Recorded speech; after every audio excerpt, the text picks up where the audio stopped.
Military వాళ్ళలో కూడా ఒక విభాగం క్యాప్సాట్ అనేవాళ్ళు ఇప్పుడు జెన్జీకి వాళ్ళ ప్రొటెస్టులకి సపోర్ట్ చేస్తున్నారు.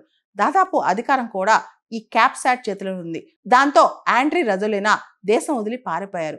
పారిపోయి ఆయన లైవ్ స్ట్రీమింగ్ ద్వారా నేను రిజైన్ చేయలేదు, కేవలం సెక్యూరిటీ కారణాల వల్ల పారిపోయాను, కాబట్టి నేను మళ్ళీ తిరిగి వస్తాను, మడగాస్కర్లో పరిస్థితులు బాగాలేవని చెప్పారు. ఒక ప్రెసిడెంట్ మొత్తం సిస్టమ్ను వదిలేసి పారిపోయారనమాట. జెన్జీ ప్రొటెస్టులు అక్కడ పెళ్లిబిగుతున్నాయి. ఈ టైంలో మడగాస్కర్లో విపరీతమైన అనిశ్చితి ఉంది. అక్కడ తినడానికి కూడా చాలా మంది ఫుడ్ లేదనమాట. ఐక్యరాజ్య సమితి మరియు ఇతర సంస్థలు జోక్యం చేసుకునే అవకాశం కూడా కనిపిస్తుంది. మనం చూస్తే చాలా దేశాల్లో, శ్రీలంక కావచ్చు, బంగ్లాదేశ్ కావచ్చు, లాస్ట్ మంత్ నేపాల్ కావచ్చు, ఇలా చాలా దేశాల్లో జెన్జీ ప్రొటెస్టులు వచ్చేసాయి. ముఖ్యంగా ఇంటర్నెట్ వచ్చేసింది, ప్రజాస్వామ్యం అంటే ఏంటో తెలిసింది, హక్కులు అంటే ఏంటో తెలిసింది, బేసిక్ నెసిటీస్ ఇవన్ గవర్నమెంట్ని ఎవరు ఒప్పుకోవట్లేదు.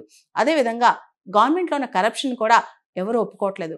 ఎకనామిక్ మిస్మేనేజ్మెంట్ని క్వశ్చన్ చేస్తున్నారు. ఒక పక్క ప్రజలు ఆకలితో ఉంటే నాయకులు వాళ్ళ పిల్లలు లగ్జరీలో తేలియాడుతున్నారని చెప్పి చాలా మంది ప్రజలు ఈ కంట్రీస్లో వాపోతున్నారు. సో ఇంటర్నెట్, జెన్జీ ఈ రెండు కలిసి వచ్చి ప్రపంచాన్ని ఒక ఊపు ఊపేస్తుంది అనమాట.